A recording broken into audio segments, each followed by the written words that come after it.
हरे कृष्णा। भगवत गीता के इस सत्र में आप सबका हार्दिक स्वागत है।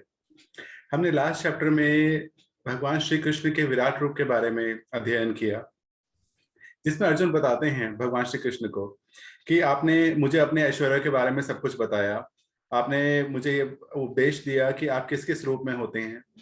उसे सुन के मेरा मोह दूर हो गया है, लेकिन मैं यह देखने का इच्छुक हूं कि इस दृश्य, इस जगत में, इस संसार में आप किस रूप में आते हैं। मैं आपके उसी रूप का दर्शन करना चाहता हूं। तो भगवान श्री कृष्ण कहते हैं अर्जुन को, हे पार्थ, अब तुम मेरे ऐश्वर्य को देखना। मैं तुम्हें बताऊंगा कि मैं किस तरह से दैवी रूप में आता हूँ, किस किस तरह के मेरे विभिन्न रंग हैं, किन किन किन तरह के कलर्स में मैं आता हूँ। वो शॉकिंग जो मेरे जो रूप हैं उनको तुम देखोगे, जो किसी ने ना कभी देखा है ना कभी सुना है, परंतु तुम उन्हें अपनी इन आंखों से नहीं देख सकते। तुम्हें मुझे देखने के लिए दिव्य आंखों की जरूरत है। तो वो अपनी दिव्य आंखें देते हैं उनको। इसके बाद अर्जुन जो है वो विश्व रूप में देखते हैं भगवान श्री कृष्ण को, जिसमें असंख्य मुख होते हैं, असंख्य नेत्र होते हैं, असंख्य दृश्य वो देखते हैं। इतने सारे देवी आभूषणों से वो बिल्कुल सजे हुए होते हैं और बहुत सारे हथियार उठा रखे होते हैं, बहुत सारी माला, बहुत सारे वस्त्र धारण किए होते हैं और बहुत खुशबू आ रही होती है उस रूप में से। तब अर्जुन एकदम शॉक्ड हो जाते हैं, एकदम आश्चर्यचकित हो जाते हैं, एकदम मोहग्रस्त हो जाते हैं, इल्यूशन हो जाते हैं एकदम कि यह सब क्या है। फिर अर्जुन जो है वो हाथ जोड़ते हैं, अपना सर झुकाते हैं भगवान के सामने और फिर कहते हैं, फिर प्रार्थना करते हैं। वो कहते हैं कि मैं यह देख रहा हूं कि आपके शरीर में सारे देवता जो हैं और जितने विभिन्न जीव हैं वो सब आपके शरीर में मुझे दिखाई दे रहे हैं। मैं जो कमल पे आसीन ब्रह्मा है उनको देख पा रहा हूँ, मैं भगवान शिव को, मैं शिव जी को देख पा रहा हूँ, ऋषियों को देख पा रहा हूँ, सब सर्पों को देख पा रहा हूँ आपके अंदर। आपके शरीर में बहुत सारे जो हैं, अनेक अनेक हाथ हैं, अनेक अनेक मुख हैं, पेट हैं, बहुत सारी आंखें हैं जो सर्वत्र फैली हुई हैं, जिसका कोई अंत नहीं है। इधर से उधर चारों तरफ फैले हुए हैं, इसमें कोई अंत नहीं दिख रहा, कोई आदि नहीं दिख रहा, कोई मध्य नहीं है उसका। और आपकी जो अग्नि की तरह जो एकदम रोशनी निकल रही है वो हजारों सूर्यों से भी ज्यादा है। इतनी ज्यादा अग्नि की भांति आपका जो प्रकाश है वो ऐसे फैल रहा है चारों तरफ। तो इस जो तेज है, मैं देख रहा हूं कि पूरा ब्रह्मांड इससे जल रहा है धीरे धीरे करके, पूरा जलने की तरह एकदम फैलते हुए देख रहा हूं मैं चारों तरफ। जो देवता हैं सारे वो आपकी शरण लेने के लिए आगे आ रहे हैं, वो आपकी शरण ले रहे हैं, धीरे धीरे आप में प्रवेश कर पा रहे हैं वो एक एक करके आपके। मतलब ये वो बता रहे हैं कि जो देवता हैं वो भी एकदम शॉक्ड हो गए हैं कि हम क्या करें। और इस तरह मैं ये देख रहा हूँ कि जो धृतराष्ट्र हैं और धृतराष्ट्र के जो पुत्र हैं सबके सब, वो धीरे धीरे करके आपके विकराल मुख में जा रहे हैं। और मैं ये देख रहा हूँ कि उनके जो सर हैं वो आपके दांतों के अंदर कुचले जा रहे हैं, उनके शिराओं को मैं चूर होते हुए देख रहा हूँ। ये एकदम मैं इससे बिल्कुल मोहग्रस्त हो गया हूँ। तो मैं वो इस तरह से जा रहे हैं जैसे कि कोई कीट पतंगे होते हैं, वो अग्नि की तरफ भागते हैं जलने के लिए। तो मैं आपसे प्रार्थना करता हूं कि आप मुझे बताइए कि आप कौन है, ये स्वरूप आपका क्या है। मैं आपको नमस्कार कर रहा हूं, प्लीज मुझ पे प्रसन्न होइए और मुझे बताइए कि ये सब क्या है। तब भगवान कहते हैं कि मैं वो काल हूं जो समस्त जगत को नष्ट कर देता है। इन समस्त लोगों का विनाश करने के लिए ही मैं आया हूं। तुम्हारे भाई पांडव, इन सब के अलावा इन दोनों पक्षों के सारे योद्धा मारे जाएंगे। उन्हें मैं पहले ही मार चुका हूं, इसलिए तुम यह मत सोचो कि तुम उन्हें मार रहे हो। तुम एक निमित्त मात्र हो, तुम उन्हें मार नहीं रहे हो, उन्हें मैं पहले ही मार चुका हूं। You are just an instrument. इसलिए युद्ध करो और अपना जो कर्तव्य है उसका पालन करो। फिर उसमें फिर बताते हैं भगवान कृष्ण की इस तरह की जो मैंने तुम्हें रूप दिखाया है ये पहले कभी किसी ने नहीं देखा। चाहे कोई कितनी तपस्या कर ले, चाहे कोई कितने यज्ञ कर ले, वो इस रूप को नहीं देख सकता, लेकिन अनन्य भक्ति द्वारा ये रूप देखा जा सकता है। तो अर्जुन कहते हैं कि मैंने आपका ये रूप देखा, मैं बहुत डर गया हूँ, मैं बहुत मोहग्रस्त हो गया हूँ, मैं बहुत शॉक्ड हूँ। मैं आपसे रिक्वेस्ट करता हूँ हाथ जोड़कर कि आप अपने पुराने वाले रूप में आ जाइए। तब भगवान उनको अपना चतुर्भुज रूप दिखाते हैं, जिसमें शस्त्र और शंख धारण किया होता है। उसके बाद अंत में भगवान अपने दो भुज वाले रूप में आ जाते हैं। फिर भगवान अंत में बताते हैं कि जो भी मनुष्य है जो सकाम कर्मों और ये सारे गुणों के मोह से दूर होकर मेरी शुद्ध भक्ति करता है, वही जीवन का लक्ष्य समझ सकता है और वही मुझे पा सकता है। तो यहाँ पे विराट रूप का चैप्टर खत्म होता है। अब हम चैप्टर 12 पे आते हैं, जिसे हम कहते हैं भक्ति योग। Now I would like to hand over the session to His Grace Vigyan Vihari Prabhuji. Hare Krishna.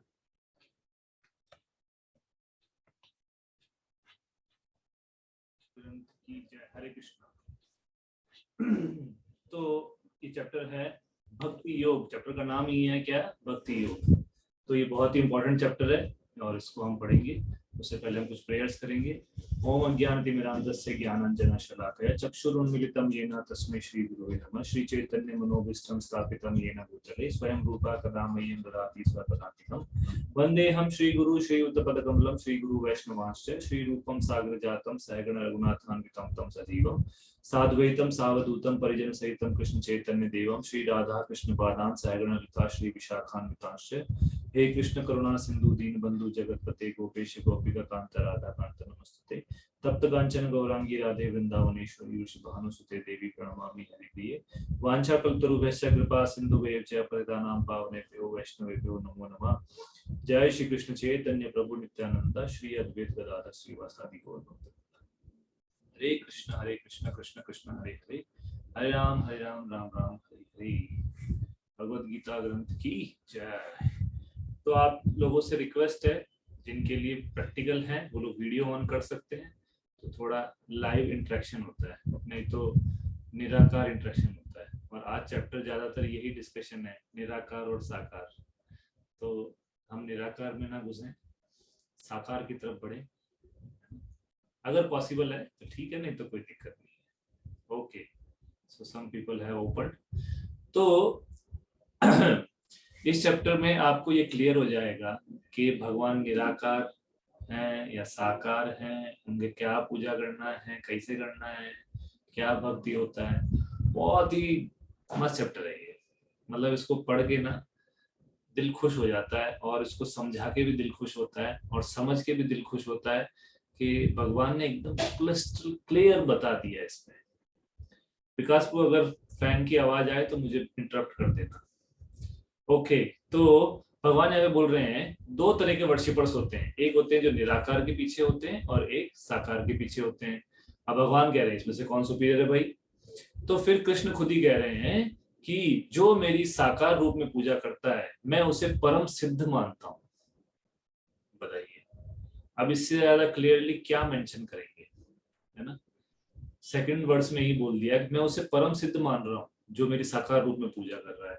और थर्ड और फोर्थ वर्स में भगवान कह रहे हैं कि जो मेरी निराकार रूप में पूजा करता है और अपने इंद्रियों को बहुत कंट्रोल रखता है, सबके प्रति समभाव रखता है और निराकार में ध्यान लगाता है, सोचता है मैं सब जगह प्रेजेंट हूँ, मैं अचिंत्य हूँ, मैं बदला नहीं जा सकता या मुझे कोई हिला नहीं सकता और मैं ध्रुव हूँ, तो वो व्यक्ति जो है वो भी ड्यू कोर्स ऑफ टाइम में मेरे पास आएगा। अब इसका क्या मीनिंग है? इसका ये मीनिंग है कि जैसे कई सारे लोग होते हैं जो कि समाज के लिए बहुत अच्छा कार्य करते हैं, और जैसे कि गरीब लोगों को कुछ खाना वाना खिला देना, कपड़ा दे देना, और जैसे कि राजस्थान वगैरह में जयपुर फूट का सिस्टम है, जयपुर फूट लगा देते हैं, लोगों के पैर कट जाते हैं। तो मेरे पापा भी ऐसे ही किया करते थे। तो इस तरह से लोगों की सेवा करना, किसी का इलाज है तो वो करवा देना। तो वो व्यक्ति क्या है, वो पायस कर्मा करके वो हायर प्लैनेट्स पे जाएगा, हायर प्लैनेट्स पे जाएगा, देन फिर वहां से वो वापस सुख भोग करके इधर आएगा। अब ये क्या है ना, भक्तों के साथ में कहीं ना कहीं टच में आ जाएगा, वहां भक्तों से वाद विवाद करेगा, उसको क्वेश्चंस के आंसर मिलेंगे और फिर वो भक्ति प्रोसेस में समहाउ आ जाएगा। तो ये है निराकार पे ध्यान लगाने वाले, इस तरह से घूम फिर के वापस इनको भक्ति योग के अंदर ही आना पड़ता है। और ऐसे भी एक बार हुआ था कि एक व्यक्ति मंदिर के बाहर में लिख करके चला गया था सोहम। हमारे इस चैट ग्रुप में एक सोहम नाम के प्रभु भी हैं, तो प्लीज पर्सनली मत लीजिएगा, मैं जस्ट एग्जांपल देने के लिए बता रहा हूँ। सोहम का मतलब होता है मैं वही हूँ, मैं भगवान, है ना, आई एम द सेम। तो सोहम लिख के चला गया। तो भक्त ने, एक भक्त गया, उसने देखा यार मंदिर के बाहर सोहम लिख के चला गया कोई। उसने सोचा भाई ये हरे कृष्णा वाले क्या समझते नहीं है, निराकार पे ध्यान लगाते नहीं है, मैं यहाँ सोहम लिख जाता हूँ। तो उसने, भक्त ने जाके क्या किया, आगे दा लगा दिया। तो क्या मतलब हो गया, दासोहम, मैं भगवान का दास हूं। फिर वो अगले दिन फिर आया, उसने देखा यार ये बड़े बदमाश लोग हैं, दा लगा दिया आगे। तो वो गया और उसने आगे स लगा दिया, सदा सोहम, मैं सदा से वही हूं। तो फिर भक्त गया और फिर भक्त ने आगे जाके दा लगा दिया, दास दासो हम, मैं दास का दास का दास का दास हूं। तो ये भक्तों का भाव रहता है, सेवा का भाव रहता है। देखिए जब हम भगवान बनने की कोशिश करेंगे ना, तो हम एंजॉइंग मेंटालिटी में आएंगे कि मैं एंजॉय करूंगा, भगवान क्यों एंजॉय करें। जितने भी अब्राहमिक रिलीजन्स हैं वहां पे कहीं पे भी ये चीज नहीं आती कि जो अल्लाह है या जो जीसस है या जो क्राइस्ट है वो एंजॉय है, वो बात कहीं नहीं आएगी। वहां क्या आएगा, आप ये करोगे फिर आप जन्नत जाओगे, स्वर्ग जाओगे, हेवन जाओगे, वो सब बात चर्चा ज्यादा आती है। कहीं पे भी ये नहीं आएगा कि जो सुप्रीम है वही एंजॉयर है, हम लोग सब सेवक हैं। नहीं, वहां पे वो उनको क्या है, उसको बोलते हैं सब्ज बाग दिखाया जाता है कि आपको आगे जाकर के ये सब मिलेगा, वो सब मिलेगा। तो इसलिए हमें इन सब चक्रों में नहीं पड़ना चाहिए। अब भगवान जो है वो क्लियरली बोलने वाले हैं 5th वर्स में कि जो भी कोई व्यक्ति मेरी पूजा करता है निराकार रूप में, उसके लिए मुझे प्राप्त करना बहुत ही टिपिकल है, बहुत टिपिकल है। क्यों है? क्योंकि उसके पास कोई पॉजिटिव एंगेजमेंट नहीं है। वो कब तक निराकार पे ध्यान लगाता रहेगा, निराकार निराकार निराकार, बोर हो जाएगा। अभी बोर नहीं होगा तो निराकार ब्रह्म में प्रवेश करने के बाद बोर होगा, और इसीलिए उसको वापस यहाँ आना पड़ता है।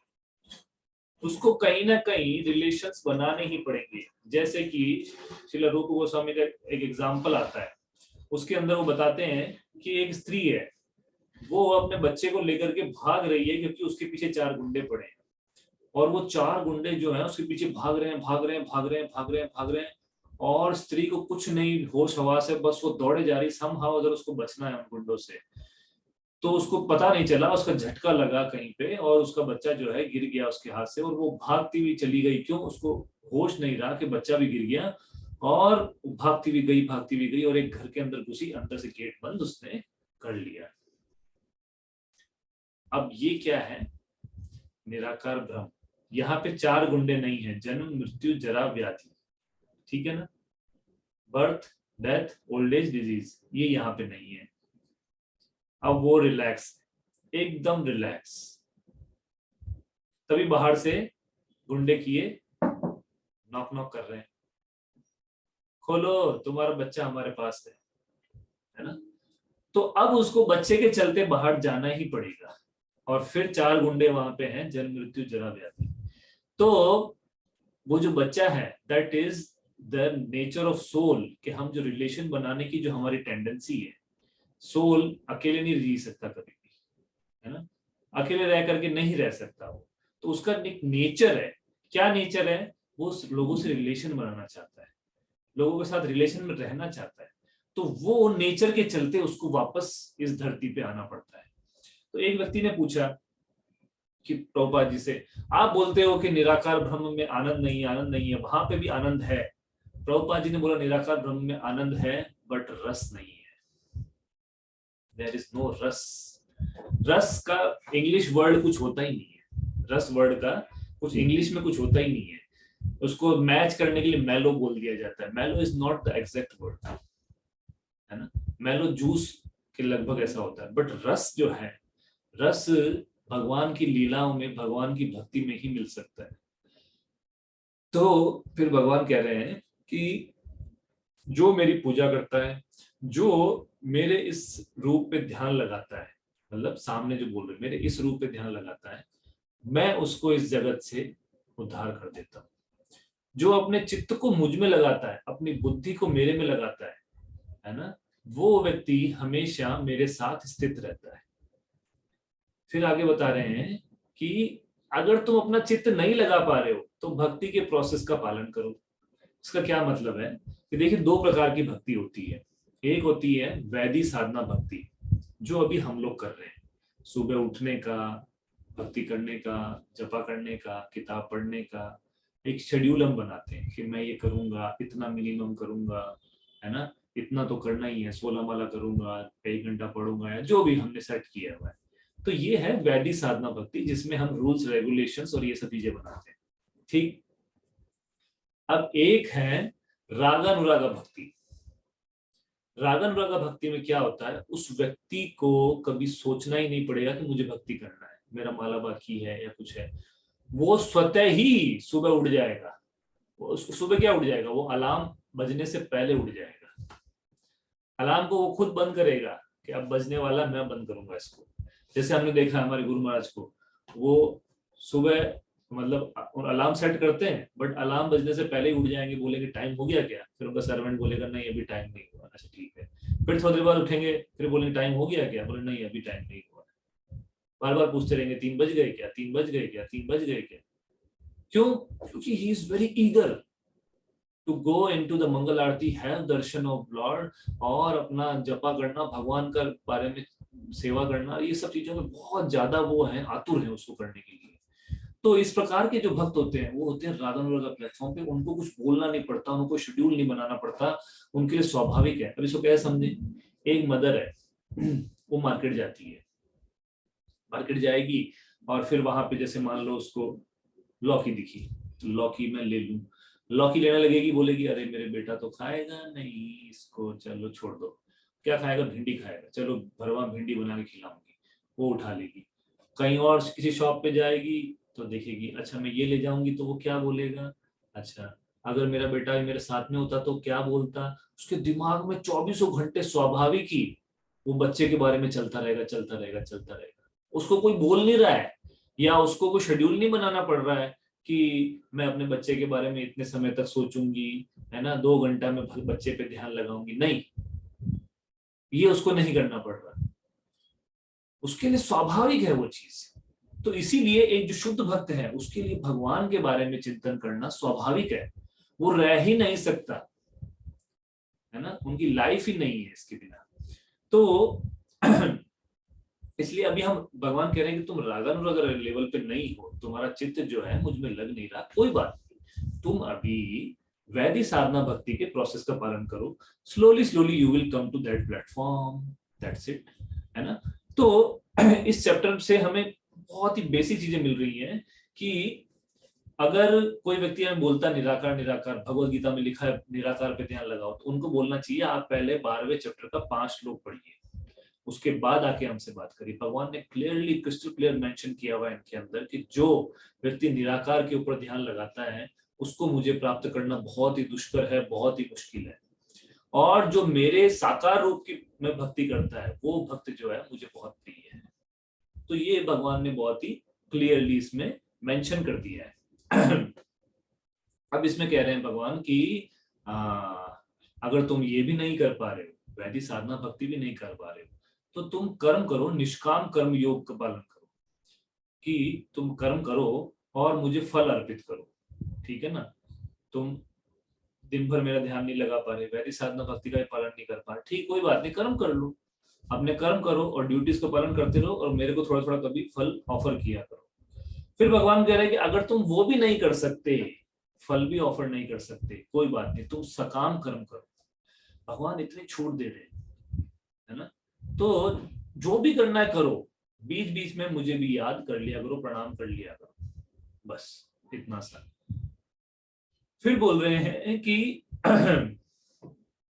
अगर तुम ये भी नहीं कर पा रहे हो, मुझे याद भी नहीं कर सकते, प्रणाम भी नहीं कर सकते, तो तुम निर्विशेष पे ध्यान लगाओ और ज्ञान अर्जित करो। स्लोली स्लोली तुम क्या है, सकाम कर्म में आओगे, फिर निष्काम कर्म में आओगे, फिर उसके बाद में तुम वैदिक साधना भक्ति करोगे, फिर रागानुरागा भक्ति करोगे और भक्ति योग में स्थित हो जाओगे। तो जो निराकार ब्रह्म पे ध्यान लगाना है ये सबसे नीचे है टेबल में, और लोग बोलते हैं कि नहीं ये टॉप मोस्ट है। अरे भगवान जो बोल रहे हैं वो भी तो सुनो बाबा, शास्त्रों में क्या लिखा है वो भी सुनना होगा। हम अपने मन से शास्त्र बना देंगे क्या? ये भाई मैंने इजाद किया, मेरा है ऑथर कौन, विज्ञान विहारी दास, उसका इजाद किया हुआ नया शास्त्र, इसको पढ़ो, ये कौन सा बात होता है? भगवान जो बोल रहे हैं हम उसको एक्सेप्ट नहीं कर रहे हैं। जैसे कि एक बार प्रभुपाद जी को किसी ने बोला कि तुम लोग ये कमा लो, प्लेट घुसाई, घंटी बजाई, ताली बजाई, थाली निकाल ली वापस, भगवान को भोग लग गया, बहुत बढ़िया। तो प्रभुपाद जी ने बोला कि भगवान भगवत गीता में कह रहे हैं कि मैं भोग को एक्सेप्ट करता हूँ, अस्नामी प्रियतात्मना, मैं इस भक्ति भाव से लगाए हुए भोग को एक्सेप्ट करता हूँ। तो मैं भगवान की बात मानूं कि तुम्हारी बात मानूं? जब भगवान बोल रहे हैं कि मैं खाता हूं, तो मैं तो उनकी बात एक्सेप्ट करूंगा ना, तुम्हारी बात क्यों एक्सेप्ट करूंगा? तो इसलिए हमें शास्त्रों को पढ़ना चाहिए, उसमें डीप जाना चाहिए। उसमें से ऐसे ऐसे ज्वेल्स निकल के आएंगे कि हम बिलीव भी नहीं कर सकते कि ऐसा भी कुछ हो सकता था। फिर आगे भगवान बता रहे हैं कि जो किसी भी व्यक्ति से घृणा नहीं करता, सबके प्रति मर्सीफुल होता है, और कभी भी ओनरशिप नहीं लेता।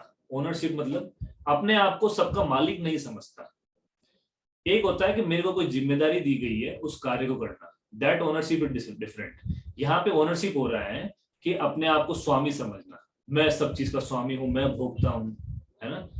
तो जैसे हमारे मंदिर में क्या है, अब सब लोग सैफरन कपड़े ही पहनते हैं, अब सब छत पे सुखाने जाते हैं तो सबके कपड़े तो फिर मिक्स हो जाएंगे।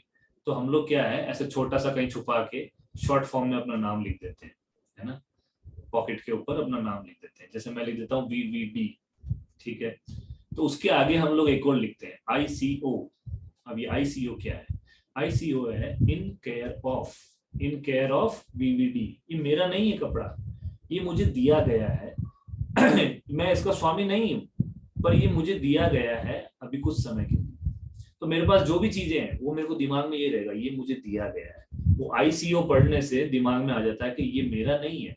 नहीं तो क्या होगा, यही सब लड़ाई होती है, तूने मेरी चीजों कैसे छू लिया है, तेरी ये हिम्मत, मेरा कपड़ा कैसे पहन लिया, ये क्यों कर लिया, वो क्यों कर लिया। क्यों? क्योंकि हमारे अंदर वो ईगो आ जाता है। पर जब हम ओनरशिप की भावना छोड़ देते हैं तो वो ईगो जो है वो कट होता है। अगर ओनरशिप की भावना नहीं है उस तरह की कि मैं स्वामी हूं, तो हम ईगो से फ्री हो जाएंगे। और ईगो से फ्री होना बहुत ज्यादा जरूरी है, क्योंकि ये हमेशा हमें इसी जगत में बांध के रखेगा।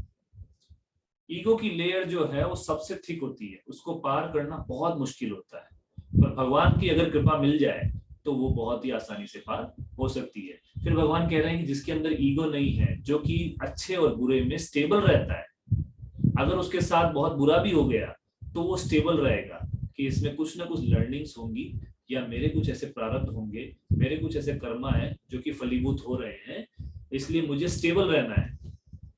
वो स्टेबल रहेगा और उसके जीवन में बहुत अच्छा भी हो जाएगा, then also he will be stable. नहीं तो क्या होता है, थोड़ा सा दुख आएगा हम भक्ति छोड़ देते हैं, है ना। थोड़ा सा बीमार हुए, छोड़ो माला, तबीयत ठीक नहीं है हमारी। अरे बाबा, पढ़े पढ़े करोगे क्या? टीवी चलाओगे, मन नहीं लगेगा टीवी देखने का। हमने भी बचपन में बीमारी के समय टीवी ऑन करने की कोशिश की, कभी मन नहीं करता टीवी देखने का। कुछ भी काम करना चाहोगे, कुछ नहीं करने की इच्छा होगी, वीडियो गेम नहीं खेल पाओगे, बस पड़े रहोगे। पड़े पड़े भगवान का नाम ले लो, क्या फर्क पड़ता है। तो वो क्या है, गुड और बैड में स्टेबल रहता है, बहुत सहनशील होता है, बहुत सहनशील। जैसे कि गर्मी है उसको भी सहन करेगा, सर्दी है उसको भी सहन करेगा। ऐसा नहीं है कि आज बहुत गर्मी है, आज मैं बस सोऊंगा एसी चला के, कुछ भी नहीं करूंगा, बाहर भी नहीं जाऊंगा, कुछ नहीं करूंगा। तो ऐसा नहीं होना चाहिए। हमारा लाइफ मौसम के अनुसार चेंज नहीं होना चाहिए, है ना, नहीं तो मौसमी लाइफ हो जाएगा। और हमेशा सेटिस्फाइड रहता है जो उसके पास में है उससे, कि लाइफ कितना बढ़िया है अगर हम सेटिस्फाइड रहे तो। नहीं तो हमेशा परेशान रहेंगे, मेरे पास वो नहीं है, मेरे पास वो नहीं है, और जो हमारे पास है उसकी हम वैल्यू नहीं करते। इसलिए बताया जाता है कि मटेरियल लाइफ में हमेशा अपने से नीचे वाले को देख के चलना चाहिए, कि देखो यार उसके पास तो कुछ भी नहीं है फिर भी वो खुश है, चलो मेरे पास उससे तो बेटर है। और स्पिरिचुअल लाइफ में हमेशा अपने से ऊपर वाले को देख के चलना चाहिए कि यार वो देखो, वो भक्ति में कितना आगे बढ़ गया है, मुझे भी बढ़ना है, मुझे भी बढ़ना है, देन वी विल प्रोग्रेस। नहीं तो क्या है, हमेशा दिमाग में वो कीड़ा घूमता रहेगा, मेरे पास ये नहीं है, मेरे पास ये नहीं है, ये नहीं है, ये नहीं है, ये नहीं है, ये नहीं है, वो दिमाग में वही चलता रहेगा। बट जो है उसको हम एंजॉय नहीं कर पाते। फिर आगे बता रहे हैं कि जो सेल्फ कंट्रोल्ड है ना, आत्म संयम है जिसके अंदर, इंद्रियों पे संयम है, अकेले होने पर वो गलत वेबसाइट्स वगैरह पे नहीं जाता, आत्म संयम है उसके अंदर, और अपने माइंड को स्टेबल करके भक्ति में लगाता है, that person is very dear to me. भगवान बोल रहे वो व्यक्ति जो है वो मुझे बहुत प्रिय है ना। फिर आगे भगवान क्या कह रहे हैं कि जो दूसरों को परेशानी नहीं करता, दूसरों को दुख नहीं पहुंचाता, दूसरों को चोट नहीं पहुंचाता, और किसी से ऐसे शब्द नहीं बोलता जो कि उनको एजिटेट करते हैं, है ना। कुछ लोग होते हैं ना, और घनचक्कर क्या हालचाल, ओ उसका दिमाग खराब हो जाएगा, मेरे को घनचक्कर क्यों बोल दिया यार। तो ऐसे लोग होते हैं, आएंगे टक ऐसे सर पे टकली मार के निकल लेंगे, तो अगला आदमी परेशान रहता है, बोले यार ये क्या आदमी है, जब आता है तब उल्टो फुल्टो कुछ करके जाता है। तो वो व्यक्ति क्या है कि दूसरों को एजिटेट नहीं करता। हमें ऐसी वाणी बोलनी चाहिए कि दूसरे लोग क्या है, माइंड उनका कूल रहे। अगर कोई बात भी बोलनी है, जैसे कि मान लो जन्माष्टमी में हमारे क्या बहुत भीड़ होती है ना, 8-9 लाख लोग आते हैं पूरे दिन भर के अंदर। अब उनको क्राउड को मैनेज करना बहुत मुश्किल होता है। तो भक्त लोग जो वॉलंटियर्स लगाए होते हैं, उन लोगों को बहुत अच्छे से सिखाया होता है कि आपको जो कुछ बोलना है उनको हंसते हुए बोलो, बस मुस्कुराते हुए बोलो, उनको बिल्कुल बुरा नहीं लगेगा। उनको धक्का दे रहे हैं, चलो चलो चलो चलो, हंसते हुए दे रहे हैं, उनको बिल्कुल बुरा नहीं मानते। एक भी व्यक्ति बुरा नहीं मानता, क्यों? क्योंकि उनको मुस्कुराते हुए दे रहे हैं धक्का, तो उनको लग रहा है ठीक है कोई बात नहीं है, जो भी है चलो मुस्कुरा तो रहा है व्यक्ति। तो इसलिए हमें बहुत ही, हमारा जो टोन है ना, बहुत बेस्ट टोन होना चाहिए। 99% टाइम हमारा इंटेंशन ठीक होता है, बट हमारी टोन गलत होती है, और इसलिए हमारे झगड़े हो जाते हैं। इसलिए झगड़ों का मेन कारण क्या है? Bad tone. इसको सुधारने का प्रयास करना चाहिए। तो एजिटेटेड वर्ड्स नहीं यूज करने चाहिए, और जो कि हमेशा स्टेबल रहता है, खुशियां आए चाहे दुख आए, और कभी भी भय में नहीं पड़ता। इंसान हमेशा भय में जीता रहता है, मैं मर जाऊंगा तो मेरे घर वालों को क्या होगा, मेरे पिताजी मर जाएंगे तो मेरा कॉलेज कैसे होगा, मेरे को ऐसा पति मिलेगा तो फिर मेरा क्या होगा, मेरे को ऐसी पत्नी मिल गई तो फिर मेरा क्या होगा। वो हमेशा भय में जीता रहता है। नौकरी नहीं लगेगी तो क्या होगा, नौकरी नहीं लगेगी फिर छोकरी नहीं मिलेगी, छोकरी नहीं मिलेगी तो मैं परेशान रहूंगा, ये हो जाएगा, वो दिमाग में उसके भय घूमता रहता है। तो जो भय से मुक्त है, भय से मुक्त कैसे होगा? हमने पहले वाले चैप्टर्स में पढ़ा था कि अगर हम ये समझ लें कि हम शरीर नहीं आत्मा है, तो हम भय से मुक्त हो सकते हैं। कि मुझे कोई काट नहीं सकता, मुझे कोई जला नहीं सकता, मुझे कोई भिगो नहीं सकता, मुझे कोई खत्म नहीं कर सकता, और मैं अविनाशी हूँ, शाश्वत हूँ, दिव्य हूँ। अगर हम इस चीज को रियलाइज कर लें, सुन तो लिया है हमने थ्योरेटिकली, पर इसको अगर रियलाइज कर लिए, देन हमें फियर नहीं होगा। और जो व्यक्ति टेंशन नहीं लेता, टेंशन किस चीज की? अब वो लगे टेंशन नहीं लेगा तो फिर काम कैसे करेगा, नहीं, वो बात नहीं है। जो छोटी छोटी बातें जो हमने बोला ना, लोग भड़काते हैं, मतलब एजिटेट कर देते हैं, कुछ भी बोल के चले जाते हैं, तो उसमें वो टेंशन नहीं लेता, है ना। कल क्या होगा उस चीज को लेकर के टेंशन नहीं लेता, है ना, हमेशा स्टेबल रहता है। तो भगवान कह रहे हैं कि ऐसा जो भक्त है वो मुझे बहुत ही प्रिय है। फिर भगवान कह रहे हैं कि मेरा ऐसा भक्त जो कि शुद्ध है ना। शुद्ध का क्या मतलब होता है? शुद्ध का ये मतलब होता है जिसका चरित्र बहुत अच्छा है, जो अपनी लाइफ के अंदर बहुत ही रूल्स, मतलब रूल्स क्या, उसको बोलेंगे कि एक डिग्निटी है उसकी लाइफ में, वो गंदे काम नहीं करता, उसका जो चित्त है बहुत ही शुद्ध है ना, उसने बहुत सात्विक जीवन जिया है। और वो जो बहुत ही एक्सपर्ट एक्सपर्ट क्या है कि वो इस मटेरियल वर्ल्ड को बहुत अच्छे से डॉज कर जाता है ना। जैसे वीडियो गेम में आते हैं ना, वीडियो गेम खेल रहे हैं, वहां से एक राक्षस आएगा, उसको कूद के निकल जाता है ना। फिर आगे से कुछ चिड़िया आएंगी, उसको साइड से होके निकल जाएगा। तो वो क्या है, जो भी प्रॉब्लम्स आती है उनको बच बचा के निकल जाता है। मटेरियल वर्ल्ड में बहुत सारी प्रॉब्लम्स आएंगी जो कि भक्ति के अंदर बाधा उत्पन्न करेंगी, but he is very expert to dodge them. क्योंकि हमें रहना तो मटेरियल वर्ल्ड में ही है ना, जब तक शरीर नहीं छोड़ेंगे तब तक तो रहना तो मटेरियल वर्ल्ड में ही है। अगर हम इसको डॉज करना सीख लें तो कितना बेस्ट रहेगा कि जहां भी जो भी बाधाएं आए भक्ति में, उसको निकल दो आगे। जैसे अगर नदी है, वो पहाड़ से भिड़ जाए कि नहीं मैं तो यहीं से बहूंगी, तो पहाड़ बोले भाई मैं तो खड़ा हूं, निकल ले। बोले मैं तो यहीं से बहूंगी, बोले निकल ले बहन, मैं तो यहीं खड़ा हूं। तो फिर क्या नदी निकल पाएगी? नहीं, क्योंकि पहाड़ को नदी नहीं भेज सकती, नदी को साइड से रास्ता निकालते हुए ही जाना पड़ेगा। तो हमें भी क्या है, प्रॉब्लम्स के अंदर फंसना नहीं चाहिए, उनको डॉज करके आगे बढ़ जाना चाहिए। ये एस्केपिज्म नहीं है। कुछ कुछ जो प्रॉब्लम्स हैं उनको हम सॉल्व करने का प्रयास भी करते हैं, बट वो सॉल्व होंगी नहीं होंगी ये हमारे हाथ में नहीं होता, है ना। और मेनली जो यहाँ हाईलाइट किया जा रहा है वो है कि भक्ति के अंदर जो भी बाधाएं आती हैं उनको हमें डॉज करके आगे बढ़ जाना चाहिए, तो हम एक्सपर्टली डिवोटी बन सकते हैं। और फिर बोल रहे हैं कि जो टेंशन फ्री है और सभी प्रॉब्लम से मुक्त है और फलों की इच्छा के लिए बहुत ज्यादा एंडेवर नहीं करता रहता, रात दिन बस पैसा पैसा पैसा पैसा पैसा इसी में दिमाग नहीं लगाता रहता। देखिए पहले जो गांव का लाइफ था उसमें क्या होता था, व्यक्ति सुबह उठता था, थोड़ा भगवान का भजन करता था, खेत में जाता था, खेती करता था, शाम पे टाइम पे आ जाता था और गांव की चौपाल में बैठ के कथा वगैरह सुनते थे और फिर रात में आराम से टाइम पे अंधेरा होने से पहले सो जाते थे। ये लाइफ था। वो अपना कर्म भी कर रहा है और भक्ति भी कर रहा है। पर आज के टाइम पे क्या है, वो पूरा दिन कर्म करेगा, उसके बाद में घर आके गंद मचाएगा और फिर उठ करके कर्म करेगा, फिर आएगा गंद मचाएगा। यही होता है, कहीं भक्ति का पार्ट तो है ही नहीं। अब देखिए अब हमारे बैच में इसमें लोग कम होते जा रहे हैं। क्यों? क्योंकि जैसे जैसे हम चैप्टर में आगे बढ़ रहे हैं लोगों के भेजे में घुसता नहीं है ना। भक्ति योग घुसाना बहुत मुश्किल है, बहुत रेयर लोगों को समझ में आता है, इसलिए इतने इतने लोग ज्वाइन तो कर लेते हैं बैच, पर उसके बाद में वो कंटिन्यू नहीं कर पाते। मतलब वो पैसा दे करके भी कंटिन्यू नहीं कर पाते। क्यों? क्योंकि वो चीज ग्रैब्स करना, उन चीजों को फॉलो करना बहुत मुश्किल है। फिर आगे बता रहे हैं कि ऐसा जो भक्त है वो मुझे बहुत प्रिय है। फिर बता रहे हैं कि जो व्यक्ति कभी भी दुखों के सागर में नहीं डूब जाता और कभी भी खुशियों के भंवर में नहीं फंस जाता, है ना। जैसे हमारे एक सीनियर थे, तो उनका जॉब लगा सत्यम कंपनी में लग गया। सत्यम कंपनी जैसे ही जॉब लगा 1 महीने बाद डूब गई, बैंक करप्ट हो गई। अब वो तो जॉब लगते थे, उन्होंने बहुत भयंकर पार्टी दे दी थी, 50,000 रुपए खर्च कर दिए थे। अब बाद में पता लगा वो तो कंपनी डूब गई, उनका तो जो अपॉइंटमेंट लेटर था वो भी कैंसिल हो गया। अब क्या करेंगे? तो इसीलिए हमें क्या है ना, अपनी लाइफ में स्टेबिलिटी होनी चाहिए। हम खुशियों में बहुत ज्यादा खुश हो जाते हैं और दुख होना में पागल हो जाते हैं, है ना। पर एक भक्त जो है वो भगवान की एक्टिविटीज में बहुत ज्यादा आनंद लेता है और जब भगवान के भक्तों से जब दूर हो जाता है तो वो भी दुख मनाता है।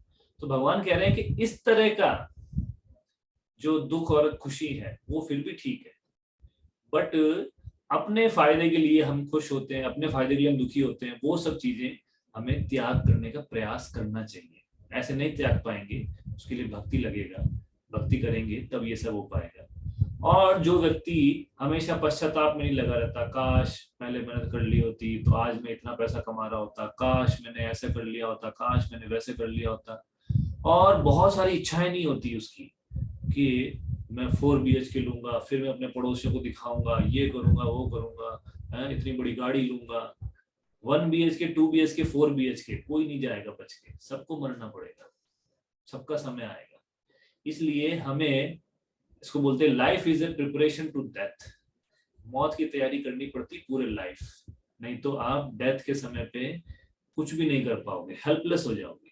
तो बहुत ज्यादा डिजायर्स नहीं है उसकी, एक बेसिक डिजायर्स है। बेसिक डिजायर्स क्या होती हैं कि भाई मेरा घर ठीक से चले, बच्चे वगैरह ढंग से पढ़ लें, कोई आए साधु तो उसको मैं कुछ दान दे पाऊं, और घर परिवार में कोई बीमार है उनका इलाज करवा पाऊं। This is basic needs. अगर कोई व्यक्ति ये फुलफिल कर लेता है, ही इज ग्रेट। अब वो बहुत ज्यादा एंडेवर कर रहा है। तो हमारे एक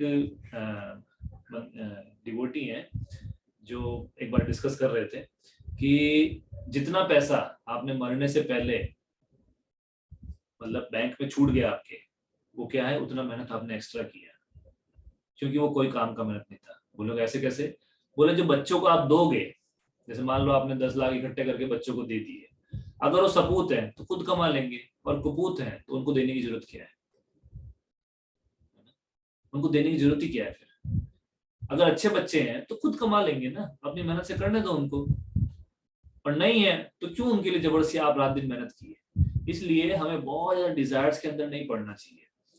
और जो शुभ अशुभ का चिंता नहीं करता, शुभ अशुभ का चिंता क्या है, अभी शुभ मुहूर्त नहीं है, आज का दिन अशुभ है, मैं आज भगवान का नाम का जप नहीं करूंगा, आज हम भोग नहीं लगाएंगे, शुभ घड़ी नहीं आई। क्यों भाई, खाना नहीं खाते हो अशुभ घड़ी में?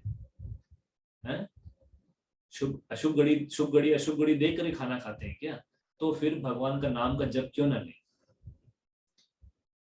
जैसे हम खाना खाते हैं वो क्या है, फूड फॉर लाइफ, और फूड फॉर सोल तो हम लेना भूल ही गए फिर शुभ अशुभ के चक्कर में। तो इसलिए शुभ और अशुभ के चक्कर में नहीं पड़ना चाहिए। जब भगवान का नाम हम लेना शुरू करेंगे, that is the most Shubh time, best time. तो इसलिए भगवान कह रहे हैं कि जो इन सब चक्रों में नहीं पड़ता वो डिवोटी क्या है, मुझे बहुत ही प्रिय है, और जो कि अपने मित्र और शत्रु दोनों के प्रति इक्वल है, समान भाव से रहता है ना। और क्योंकि वो ये सोचता है कि मान लो कोई मेरा शत्रु भी है, तो उसको ये दिमाग में ये रहता है कि भगवान की कुछ ऐसी शिक्षा होगी जो मुझे देनी होगी, इसलिए ये मेरा शत्रु मेरे साथ सामने है। जैसे भक्ति सिद्धांत महाराज जो कि प्रभुपाद जी के गुरुदेव हैं, एक उनका मंदिर के पड़ोस में एक व्यक्ति रहता था जो कि बहुत ज्यादा क्रिटिसाइज करता था मंदिर को। तो एक दिन खबर आई कि वो मर गया। तो भक्ति सिद्धांत महाराज के जो शिष्य हैं वो लोग आए भागते हुए, बोले महाराज महाराज आज तो बहुत शुभ दिन है। बोले क्या? बोले वो जो व्यक्ति था ना जो आपको गाली देता था वो मर गया। तो भक्ति सिद्धांत महाराज ने बोला कि तुम लोग मूर्ख हो, आज तो रोने का दिन है। बोले क्यों? बोले अरे एक वही तो व्यक्ति था जो मुझे मेरी सच्चाई बताता था, मेरे इम्प्रूवमेंट के लिए मुझे बहुत सारी चीजें बोलता था, वो मुझे बार बार उल्टा उल्टा बोलता था, तो मुझे पता लगता था कि मेरी क्या कमियां हैं। अब मुझे कोई कमी तो बताने वाला रहा नहीं, तुम तो सब मेरी चापलूसी करते हो।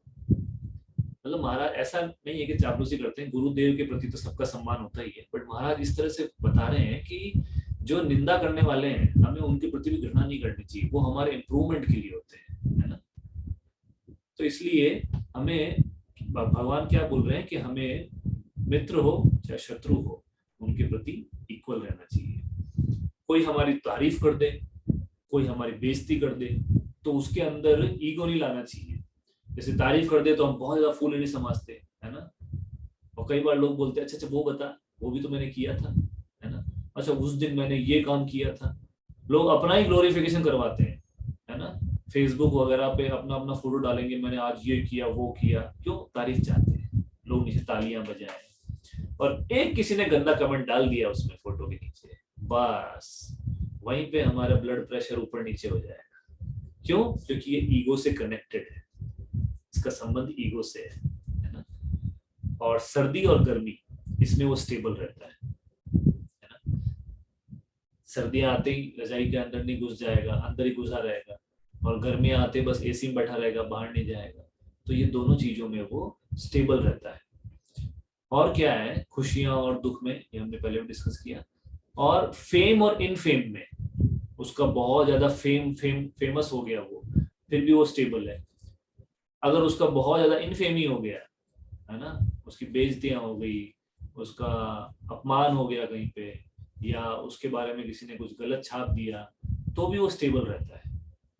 जैसे हमने देखा है अमोल लीलापू को, मैं तो बहुत पर्सनली प्रभु जी के साथ रहता हूँ ज्यादातर, तो ही इज वेरी फेमस, आप लोग सब जानते हैं। बट उनके अंदर उस फेम को लेकर के एक रंच मात्र भी कभी मैंने अहंकार नहीं देखा। कोई छोटे से छोटा व्यक्ति भी कभी भी आ जाएगा, वो उनसे इस तरह से मिलते हैं जैसे कोई वो बहुत अपने नियर एंड डियर से मिल रहे हैं। उनको क्या जरूरत है ये सब करने की? उनके जो बाहर जो लोग बैठे हैं जो मना करने के लिए, वो सब मना कर देंगे, लोग चले जाएंगे। लोग समझते हैं कि हाँ चलो ठीक है भाई, सेलिब्रिटी है, बड़े आदमी है, टाइम नहीं होता। बट वो सबसे ऐसे मिलते हैं जैसे कोई बिछड़ा हुआ दोस्त कोई मिला हो वर्षों बाद। और अपने पेरेंट्स से भी ऐसे ही मिलते हैं जैसे भक्तों से मिलते हैं। उनके लिए कोई अलग से कोई नहीं है कि भाई पेरेंट्स से अलग डीलिंग है, भक्तों से अलग डीलिंग है, अभक्तों से अलग डीलिंग नहीं, सबके लिए वो क्या है, इक्वपोइज्ड, इक्वल है सबके लिए। तो इस तरह का भाव लाना बहुत मुश्किल है, बट लाया जा सकता है, प्रोसेस हमारे पास है, दैट इज कॉल्ड भक्ति योगा। तो फिर बता रहे हैं कि वो बैड एसोसिएशन से हमेशा फ्री रहता है, बैड एसोसिएशन में नहीं पड़ता, और हमेशा क्वाइट रहता है। क्वाइट रहने का क्या मतलब है? नॉनसेंस बातें नहीं करता। देखिए कुछ लोग होते हैं ना, दिन भर चटर चटर चटर चटर चटर बोलते रहते हैं, उन लोगों की ज्यादा वैल्यू नहीं होती समाज में। पर कुछ लोग होते हैं बहुत कम बोलते हैं, पर जब बोलते हैं तो बहुत पक्का बोलते हैं, मतलब ऐसा बात बोलते हैं ना कि लोग कन्विंस हो ही जाते हैं। तो हमें उस तरह का व्यक्ति बनने का प्रयास करना चाहिए, न कि चटर बॉक्स बन के चटर्जी बन के घूमते रहे, है ना।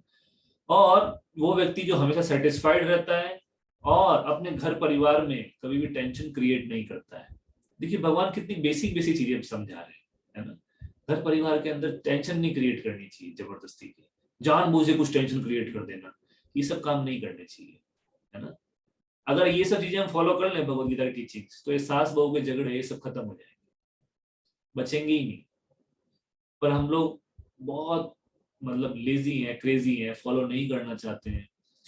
और जो व्यक्ति ज्ञान में स्थित है और मेरी भक्ति में लगा हुआ है ना, इंगेज्ड इन माय भक्ति, तो वो व्यक्ति क्या है, सबसे ज्यादा डियर है मेरे को, he is very near and dear to मी।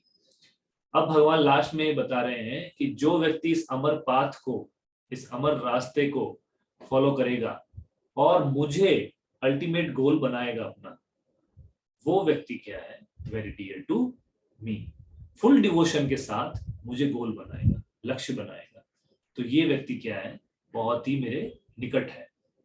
देखिए एक हमने बचपन में कहानी सुनी थी, उसमें क्या था कि एक व्यक्ति था जो गणेश जी के मंदिर पर डेली जाता था, ठीक है ना, डेली जाता था और मंदिर के ऊपर एक पत्थर मार के आता था, उसका डेली का नियम था। तो एक दिन भगवान ने सोचा कि चलो बाढ़ पैदा करते हैं यहाँ पे, जब बाढ़ आएगी तो देन फिर ये क्या करता है देखते हैं। तो बहुत भयंकर बाढ़ आई, पर वो उसमें तैरता हुआ कैसे भी करते हुए वहां पहुंचा और पत्थर मारा मंदिर के ऊपर। तो वही भगवान प्रकट हो गए, गणेश जी प्रकट हो गए, बोले तुम मेरे सबसे अच्छे भक्त हो। बोले मैं तो आपको रोज पत्थर मारता हूँ, मैं कहाँ से आपका भक्त हूँ, है? बोले नहीं, तुम फिक्स्ड हो, कुछ भी हो जाए तुम मेरे दर्शन करने आते ही हो फिर भी। तो उससे हमें ये सीखना चाहिए, हमें पत्थर नहीं मारना है भगवान को, बट हमें फिक्स्ड होना है, कंसिस्टेंट बनना है। जो एक्टिविटीज हम कर रहे हैं भक्ति के अंदर वो हमें डेली करनी है विदाउट फेल। ऐसा नहीं है कि आज मेरे चाचा की शादी है आज मैं नहीं करूंगा, है ना, आज मेरे घर में ये फंक्शन है आज मैं नहीं करूंगा। ये सब चीजें नहीं होनी चाहिए कि आज ये है आज वो है आज फला है आज ढीमका है, आज मेरी तबीयत ठीक नहीं है, आज मेरी मम्मी की तबीयत ठीक नहीं है, आज मेरे पड़ोसियों की तबीयत ठीक नहीं है? आज मेरी गर्लफ्रेंड मेरे को बुला रही है। ये सब फुतुर दिमाग से निकालना चाहिए और भक्ति में स्थित होना चाहिए। नहीं तो ख्यालों की दुनिया में हम कब तक खोते रहेंगे, कब तक इस तरह से बर्बाद होते रहेंगे, कब तक हम इस संसार में पड़े रहेंगे। देखिए आज आप पीएचडी कर लो, आप पीडीएफ कर लो, है ना, पीएचडी से ऊपर होता है डॉक्टरेट, वो कर लो, पर आप मरोगे फिर पैदा होगे फिर से ए फॉर एप्पल और बी फॉर बॉल पढ़ना ही पड़ेगा।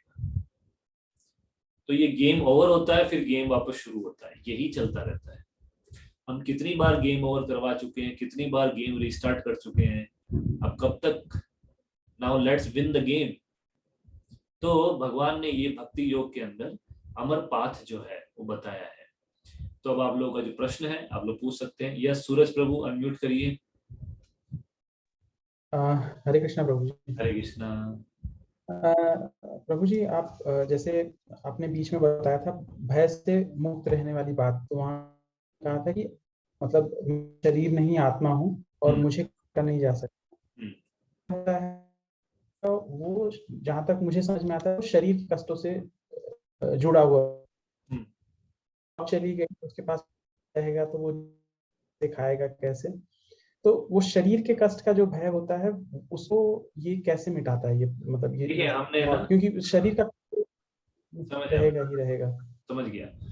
तो हमने कई ऐसे उन्नत भक्तों को देखा है अपनी लाइफ में जिन लोगों के शरीर में इतना कष्ट है, इतना कष्ट है आप बिलीव नहीं कर सकते, बट फिर भी वो पूरे वर्ल्ड का चक्कर लगा रहे हैं। क्यों लगा रहे हैं? भगवान के प्रचार के लिए। जैसे कि हमने हमारे गुरु महाराज को देखा है, उनके गुरु भाई हिज होलीनेस जय पताका स्वामी महाराज को देखा है, उनकी बॉडी में इतना कष्ट है, इतना कष्ट है, पर आप बिलीव नहीं कर सकते कि वो लोग जिस तरह से मूव करते हैं, जिस तरह से वो लोग भगवान की सेवा में लगे रहते हैं हमेशा, आप उस इमेजिन नहीं कर सकते कि वो लोग ऐसी सिचुएशन में कैसे कर सकते हैं। मैं आपको एक एग्जांपल देता हूँ छोटा सा। जैसे जो जय पताका स्वामी महाराज की जो मैं चर्चा कर रहा हूँ, उनकी बॉडी में वो हाफ पैरालाइज्ड है, ठीक है, उनका लीवर जो है वो ऑलमोस्ट फील्ड है, किडनी दोनों फील्ड है, ठीक है, उनको हार्ट बीपी शुगर पता नहीं कौन सी बीमारियां हैं, और वो खुद से मूव नहीं हो सकते। उनके साथ में 4 सर्वेंट हमेशा रहते हैं जो कि उनका हाथ पांव भी हिलाने के लिए वो लोग हैं, but still he is roaming around the world on giving lectures. उनसे बोलते हैं, आधी बात समझ में नहीं आती तो उनका एक ट्रांसलेटर होता है, वो ट्रांसलेट करता है माइक में दूसरे में और बताता है। Still he is preaching and he is happily preaching. जब उनको हॉस्पिटल भी कभी ले जाया जाता है तो वो हॉस्पिटल में अपने बारे में डॉक्टर से चर्चा नहीं करते कि मेरा इसका क्या होगा, ये ठीक होगा नहीं होगा, वो डॉक्टर को प्रीच कर रहे होते हैं। Are you chanting Hare Krishna, why are you not chanting Hare Krishna? तो वो क्या है, उनको अपने से मतलब नहीं है ना, उनको अपने से कोई मतलब नहीं है। वो क्या करते हैं, बस हमेशा प्रचार कार्य में लगे रहते हैं। क्यों? क्योंकि वो भगवान से बहुत प्रेम करते हैं। उनका भगवान से इतना गाढ़ प्रेम है कि वो इस सब भय से, शरीर के कष्ट से बाहर हो चुके हैं। जैसे बहुत सिंपल सा एग्जांपल है, ये मेरा कुर्ता है, इसके अंदर फेविकॉल डाल दो, ठीक है। अब इस कुर्ते को जब खींचोगे तो मुझे दर्द होगा ना, भयंकर दर्द होगा मेरे को। मतलब अब मेरा आप पूरा प्रॉपर्टी भी ले लो पर मैं बोलूंगा इसको खींचो मत भाई। पर मान लो कि मैंने इसमें गर्म पानी डाला, धीरे धीरे गर्म पानी डाला, गर्म पानी डाला, गर्म पानी डाला, अब ये कुर्ता क्या है, डिटैच हो गया मेरे से। अब इसको खींचो, फाड़ो, कुछ भी करो, मुझे दर्द नहीं होगा, है ना। बट जब तक मैं अटैच्ड हूं उससे तब तक मुझे दर्द होगा।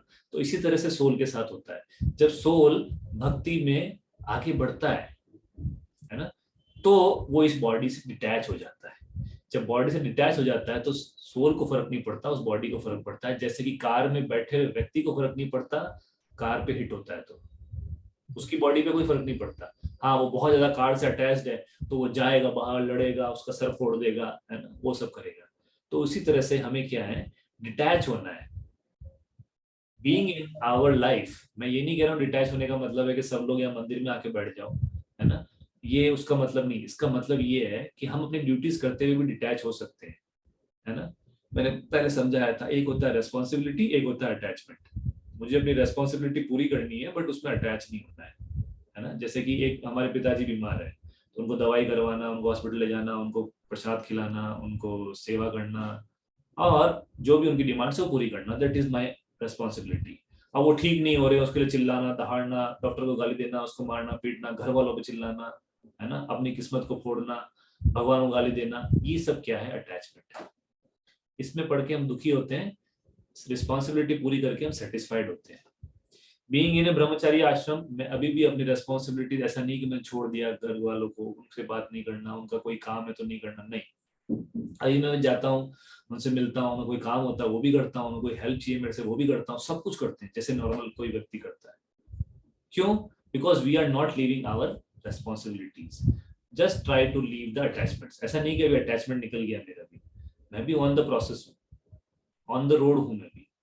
तो वही है कि हमें प्रयास करते रहना है, ये है, ठीक है ना।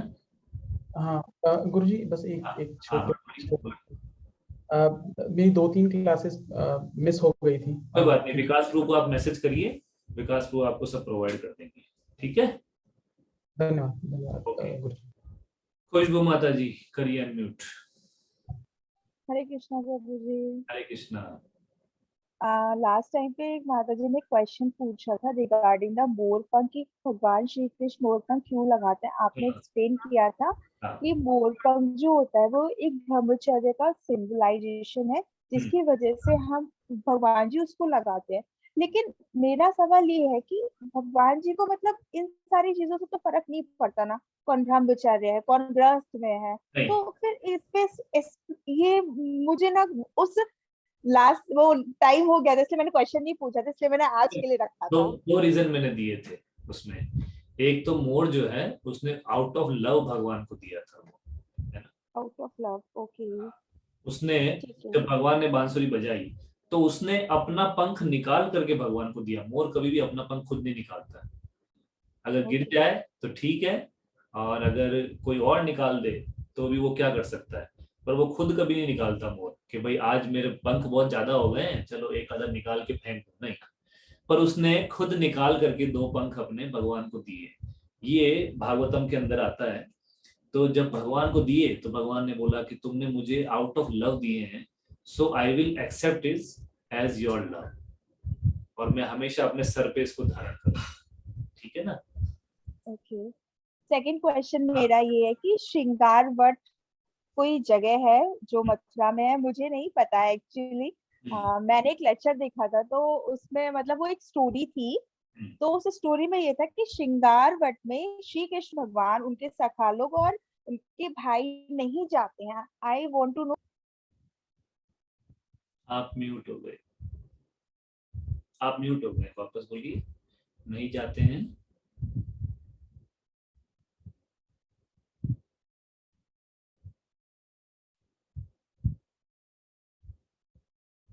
आपका नेटवर्क चला गया है। ओके, विद्या माता जी। हरे कृष्णा प्रभु जी। यस। मेरा लास्ट सेशन में जो क्लास में क्वेश्चन था, आपने बोला था आप इस वीक बताएंगे कि 9th incarnation of Lord Vishnu ji कौन थे। बुद्ध है, बुद्ध के बाद कल की है, ठीक है। अच्छा, तो अच्छा ठीक है, तो बुद्धा ही 9th इनकारनेशन है विष्णु जी के, तो हम उनकी प्रीचिंग्स को भी मान सकते हैं मतलब।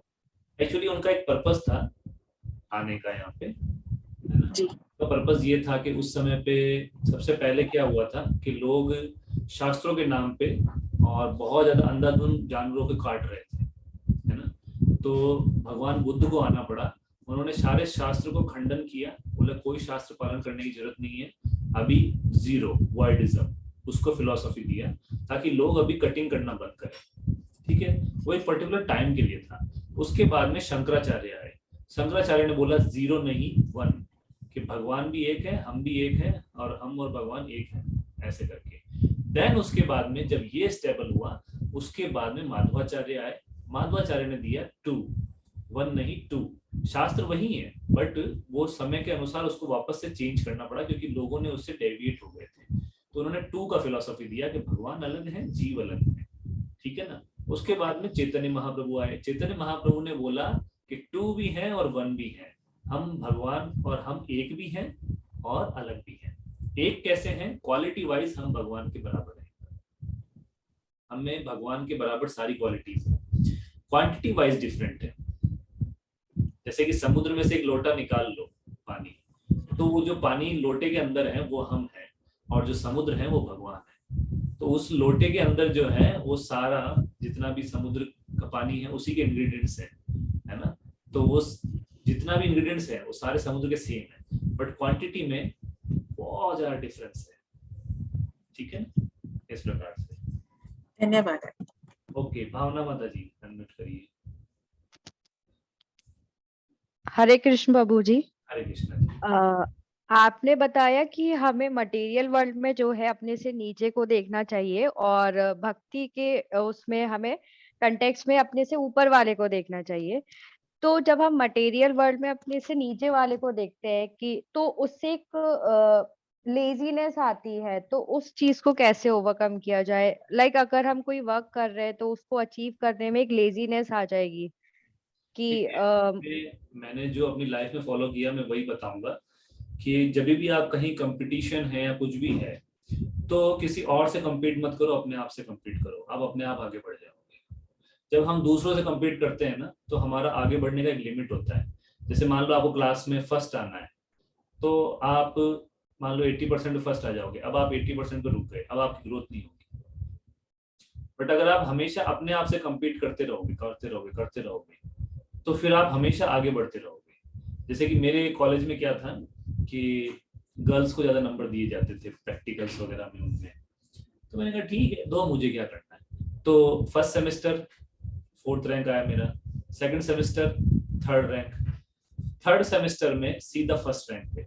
तो सबको लगा यार इसको तो हमने मार्क्स इतने दिए नहीं, बट मुझे थियोरेटिकल पेपर में यूनिवर्सिटी से ज्यादा मार्क्स मिल जाते थे, तो मैं हमेशा अपने आप से कम्पीट करता रहता था।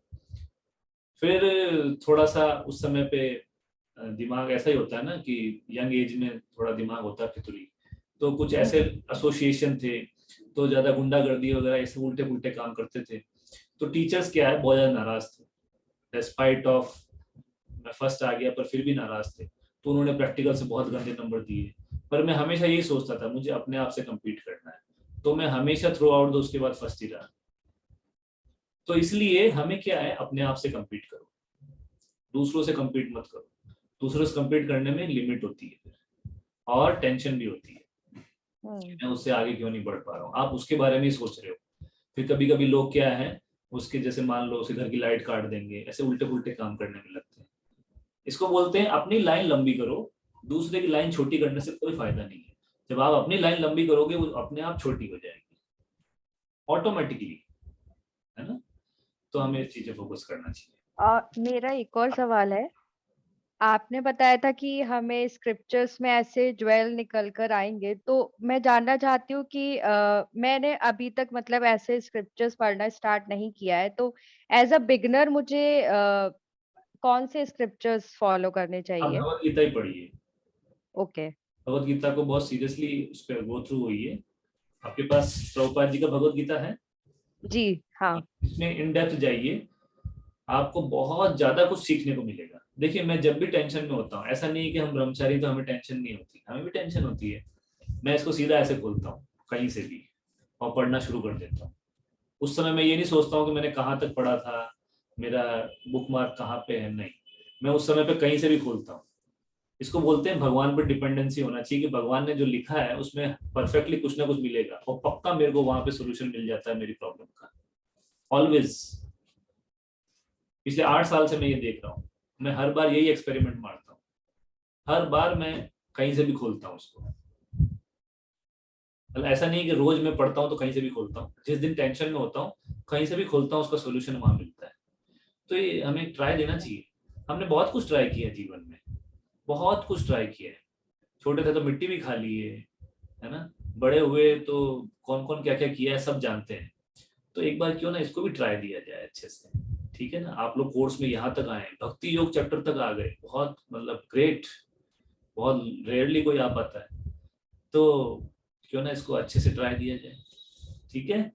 धन्यवाद गुरु। विद्या माता जी बताइए।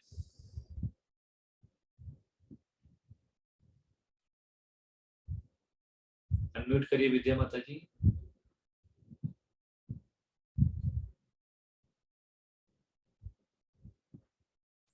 ओके रचिता माता जी आप करिए।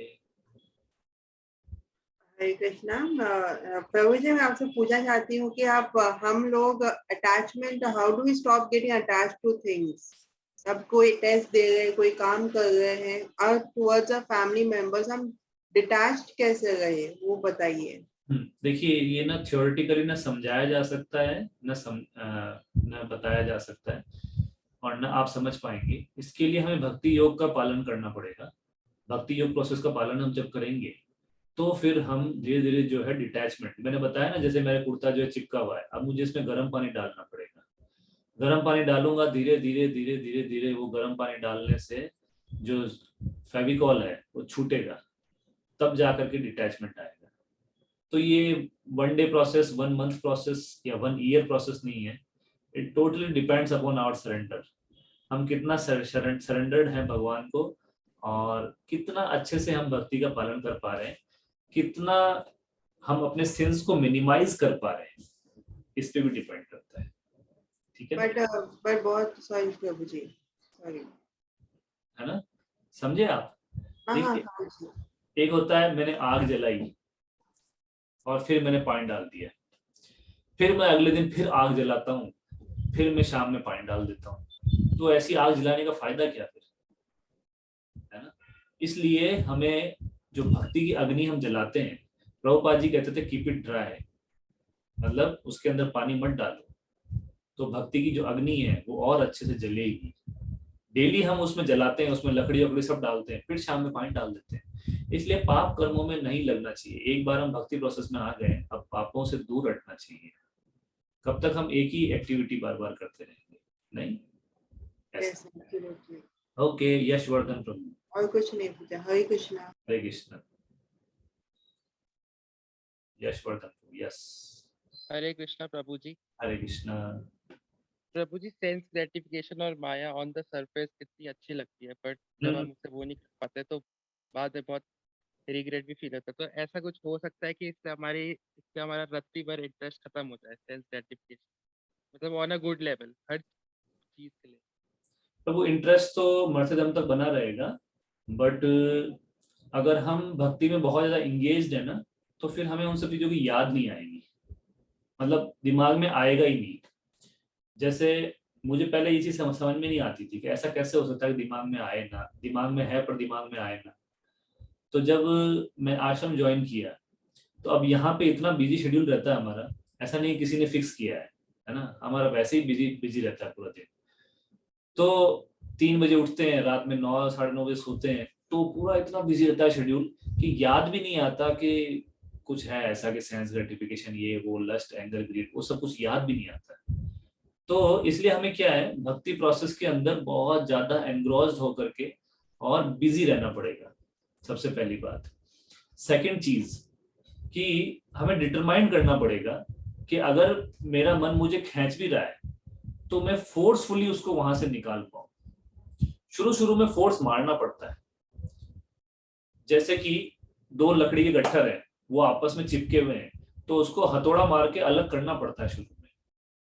तो शुरू में वॉलंटरली नहीं आएगा, बट हमें फोर्सफुली, उसको बोलते हैं फोर्सफुल सरेंडर, इसलिए फोर्सफुल सरेंडर करने का प्रयास करना चाहिए। समझे आप? गायब हो गए? ओके, खुशबू माता जी, यस।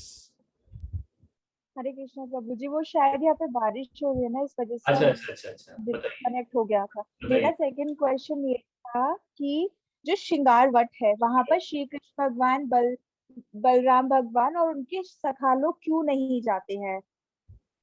ऐसा किसने बोला? मैंने एक स्टोरी में पढ़ा था, उसमें लिखा था कि श्रृंगार वट में ये थी, मतलब कृष्ण भगवान की जो पूरी अपनी फ्रेंड सर्कल है वो जाती नहीं है क्योंकि वह राधा रानी रहती है। लेकिन मुझे मतलब प्रॉपर लॉजिक समझ नहीं आया। ऐसा है नहीं एक्चुअल में, जो स्टोरी जिन्होंने लिखा है वो गलत लिखा है। अच्छा, और आपने जो एक सॉल्यूशन बताया था ना कि जब भी आप कुछ भी चीज को लेकर परेशान हो, तो आपने जैसे अभी बताया कि भगवत गीता का वो सडनली पेज खोलो, मैंने वो 2-3 बार किया और सीरियसली उसमें वो प्रॉपर आंसर था। मुझे बहुत अच्छा लगा। अकेले मेरे साथ नहीं, आपके साथ नहीं, सबके साथ यही होता है। मैं कोई भी बात जो बोलता हूँ यहाँ पे बहुत लोगों पे टेस्टेड होता है जब भी बोलता हूँ, है ना?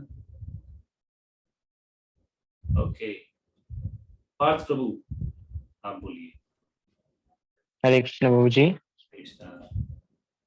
प्रभु जी, हमें जैसे हम जप्पा कर रहे हैं तो उसमें हमें कंसिस्टेंट कंटिन्यू कैसे रहना? जैसे पढ़ाई है हमारा, हम जप्पा कर रहे हैं तो उसमें हम कंटिन्यू नहीं रह पाते, 1-2 दिन करते हैं फिर बंद हो जाता है। और भक्ति में भी हमें रस अभी फील नहीं होता, ऐसा लगता है कि इसमें मजा नहीं आ रहा, बस कर रहे हैं करने के लिए। इसको बोलते हैं कि सबसे पहली बात तो मजा नहीं आ रहा, उसका बताता हूँ। जैसे हमें जॉन्डिस हो गया है, अब हमें गन्ने का जूस पिला रहे हैं घर वाले क्योंकि वो उसकी मेडिसिन है, उससे ठीक होगा।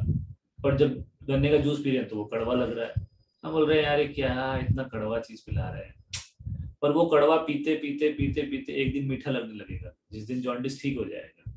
तो हमें क्या है, अविद्या की बीमारी हो रखी है। अविद्या की बीमारी होने के कारण हमें क्या है, अभी भक्ति जो सबसे स्वीट चीज है वो हमें कड़वी लग रही है, ठीक है। बट करते करते करते करते करते वो एक दिन स्वीट लगने लगेगी। जैसे हमारे भक्त लोग जिस दिन 64 माला करते हैं, तो कई भक्तों का ये रियलाइजेशन है आफ्टर 40 राउंड्स 45 राउंड्स ऐसा होता है कि स्वतः ही मुंह चलता रहता है और लगता है कि करता ही रहूं, बस जिंदगी भगवान का नाम जाप करता रहूं। ऐसा क्यों होता है? क्योंकि बहुत ज्यादा करने के बाद क्या होता है ना, माइंड जो है वो आपका साथ छोड़ देता है। यार ये पागल हो गया, आज वाली यही कर रहा है, बस वो साथ छोड़ देगा। जिस टाइम माइंड साथ छोड़ देता है ना, फिर बुद्धि एक्ट करती है। और जब बुद्धि एक्ट करती है तो बुद्धि को अपना फ्रूट मिल गया है ना, उसको अपना फूड मिल गया, तो फिर वो एक्टिवेट हो जाती है। तो इसलिए अभी करते रहना पड़ेगा। और सेकंड चीज जो कि फर्स्ट में आपने बोला था, मैं सेकंड में बता रहा हूँ कि अभी आपको ये पता नहीं है कि माला करने से ही आपका जो पढ़ाई है उसमें आपका ध्यान लग पा रहा है। ये मुझे रियलाइज हुआ था जब मैं एमटेक कर रहा था, तो तब मैंने देखा कि यार बीटेक के अंदर बहुत ज्यादा डिस्ट्रैक्शंस थे, जो कॉलेज में पढ़ाते थे समझ में नहीं आता था, है ना। अब एमटेक में क्या है कि अब हम लोग गए तो वहां पे अब लड़के भी हैं, लड़कियां भी हैं, फ्रेंड्स भी हैं, और दिमाग में बहुत सारी चीजें भी होती हैं। पर सुबह सुबह हम लोग 16 माला का जाप करके जाते थे, मैं और मेरा फ्रेंड दोनों हम साथ में रहते थे।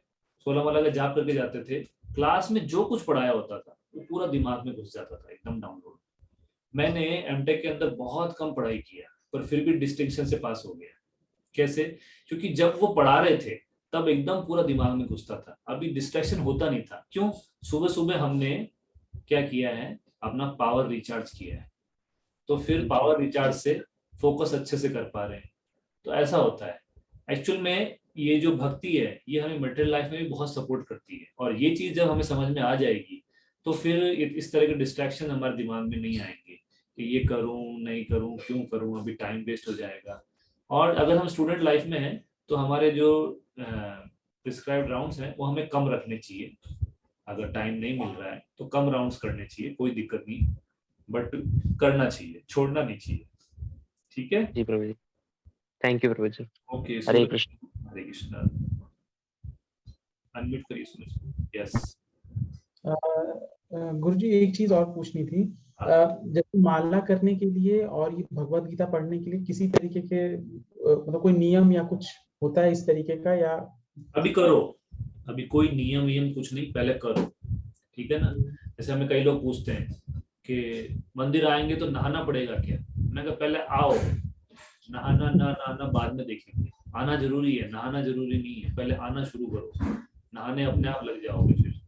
क्योंकि ये जैसे भगवत गीता अगर ये लेके पढ़ रहे हैं तो दिमाग में ख्याल आता है, अच्छा ठीक है, अरे जैसे जनरल बुक एक होती है, आप जब मन किया आप उठा के पढ़ना चालू कर दिया, पर भगवत गीता आप उठाते तो सबसे पहले मन में आता है हाथ धोया कि नहीं धोया, ऐसे तैसे कैसे। अगर आपके अंदर ये है कॉन्शियसनेस तो आप कर लो, हाथ वाथ धो करके और बैठ जाना चाहिए अच्छे से। अगर किसी को नहीं है इतनी कॉन्शियसनेस कि भाई चलो मैं जैसे तैसे पढ़ूं, पर पढ़े तो सही कम से कम, है ना। ठीक है। और माला के लिए मतलब ऐसा तो नहीं कि माला को कहीं ऊंचे स्थान पर रखना चाहिए, शेल्फ वगैरह में, कहीं नीचे ऐसे जमीन पे नहीं रख देना चाहिए, टेबल वगैरह पे रख सकते हैं, प्रेफरेबली पूजा घर में रख दें। और जब भी चैंट करें तो अगर इफ पॉसिबल नहा के करें, इफ पॉसिबल, मतलब मॉर्निंग में स्नान करके चैंटिंग करें। गुरुजी एक साथ में नहीं हो पाता, मतलब अगर एक साथ में बैठ करके, कोई बात नहीं, शाम में कर लो, दिन में कर लो, नो इश्यू। ठीक है, ठीक है। ओके, प्रेरणा माता जी अनम्यूट करिए। हरे कृष्णा प्रभु जी। कृष्णा। प्रभु जी मेरा क्वेश्चन ये था कि भगवान जी की बोली हुई बातें एज इट इज रिटन में कैसे आई, मतलब भगवत गीता रिटन में कैसे आई? वो वेद व्यास जी ने कंपाइल किया। उन्होंने कैसे? उन्होंने खुद सुना, जैसे कि उन्होंने संजय को दिव्य चक्षु दिए तो उनके पास तो थे ही दिव्य चक्षु, तो उन्होंने देखा और सुना और लिखा, क्योंकि उन्हें पता था कि कलयुग के जो लोग हैं वो लोग सेकंड क्लास भी नहीं है, थर्ड क्लास फोर्थ क्लास लोग हैं। इसको बोला गया कलयुग में क्या है, लोग मंद बुद्धि सुमंद भाग्य मंद मति, उनकी बुद्धि मंद है, उनको याद नहीं रहता। कल क्या खाया था आपने बताइए? मैंने घिया। परसों क्या खाया था? इतना नहीं याद। बस वही कह रहा हूँ, हो सकता है कल का आप याद रख लें, परसों का याद नहीं हो। तो ये हम सबके साथ है। मुझे तो ये याद नहीं है अभी मैं सुबह क्या खाया था, सही में याद नहीं मेरे को, और जब खा रहा था तब भी नहीं मुझे समझ में आया कि मैं खा क्या रहा हूँ। हमारे यहाँ कुछ मिक्स वेज बना था, तो वही मैं कह रहा हूँ कि मतलब हमारी बुद्धि बहुत क्षीण है, भाग्य बहुत घटिया भाग्य है ना। कलयुग में भाग्य इतना घटिया है, कभी भी कुछ भी हो जाता है। बचपन में मर जाते हैं बच्चे, पहले के युगों में ऐसा नहीं होता था कि बचपन में मर जाएंगे बच्चे। तो और क्या है, मंद, और हमारा मतलब सब कुछ सुमंदी है, तो इसलिए उन्होंने रिटर्न फॉर्म में दे दिया। पहले क्या होता था, श्रुतिधर होते थे, सभी बोला सुना और उनको याद रहता था, पर अब क्या है, श्रुतिधर नहीं है, अब सबको रिटर्न फॉर्म में चाहिए, नहीं तो भूल जाएंगे। इसलिए उन्होंने रिटर्न फॉर्म में इसको कंपाइल किया। और सबसे बेस्ट तरीका है इसको ये जानने का कि ये भगवान की वाणी है कि नहीं है, इसको बोलते हैं आप इसको अप्लाई करो, पहले इस्तेमाल करें फिर विश्वास करें। घड़ी डिटर्जेंट वालों ने ये चोरी किया इधर से, है ना। तो जो भी तो पहले आप इसको ट्राई करो कि इसमें लिखा है ऐसा ऐसा करने से ऐसा ऐसा होगा, तो आप ऐसा ऐसा करो। अगर ऐसा ऐसा होता है तो आगे पालन करो, नहीं होता है तो वहीं छोड़ दो। विकास प्रू गन लेके तो आगे घर पे आएंगे नहीं, इस सेशन में क्यों नहीं आए, माला क्यों नहीं करी, विकास प्रू गन तो रखते नहीं ऐसी। तो इसलिए आप लोगों के लिए वॉलंटियरली है ये सब कुछ, आप उसको ट्राई करो, एप्लीकेबल होता है तो ठीक है आगे बढ़ो, नहीं होता है छोड़ दो वहीं पे। मैं तो ओपनली बोलता हूँ कि ट्राई करो, अगर लगे जीवन में कोई सुधार नहीं आया, कोई चेंज नहीं आया, छोड़ दो भक्ति, कोई दिक्कत नहीं है। पर आज तक कोई ऐसा मिला नहीं मेरे को जो ट्राई किया हो और फिर बोला हो कि नहीं मेरे लाइफ में कोई चेंज नहीं आया ट्राई करने से, मैं छोड़ रहा हूँ भक्ति, है ना। जो ट्राई करेगा he will definitely get the changes, और वो उसको पता लगे उसके आसपास के लोग बोलेंगे कि तुम में बड़े चेंजेस आ गए। प्रभु जी, फिर वेद व्यास जी कहाँ पे प्रेजेंट थे? मतलब जैसे हमको पता है कि संजय के पास तो दिव्य दृष्टि, तो वो वहां से देख रहे थे। अपने कुटिया में ही थे, अपनी कुटिया में ही थे। दिव्य दृष्टि से तो कहीं वो रणभूमि में नहीं थे। नहीं, रणभूमि तो बिल्कुल नहीं थे। तो फिर उनको इसीलिए मैंने सोचा कि कभी सुना नहीं कि वो भी थे वहां पे। संजय भी कुरुक्षेत्र में नहीं थे। हाँ जी, लेकिन उनके पास तो दिव्य दृष्टि थी उनको। हाँ जी, वेदव्यास जी ने थी, वेदव्यास जी ने ही उनको दिया था, है ना। जैसे आज का टेलीविजन चलेगा, दिव्य दृष्टि हुआ करता था, है ना, उस तरह से। तो लाइव टेलीकास्ट उन्होंने देखा है। अच्छा।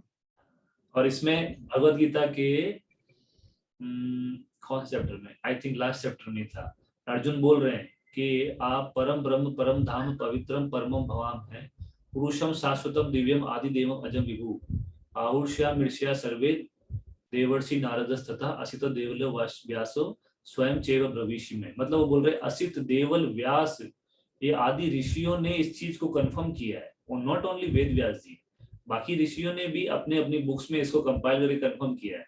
जो ब्रह्मा जी हैं, आदि सृष्टा इस भौतिक जगत के, उन्होंने अपना एक ही किताब दी है, वो है ब्रह्म संहिता। ब्रह्म संहिता के अंदर हर एक वर्ष के अंदर, हर एक वर्ष के एंड में श्लोक आता है, गोविंदम आदि पुरुषम तमाम भजामि। हर श्लोक एंड होता है इस लाइन से, गोविंदम आदि पुरुषम तमाम भजामि।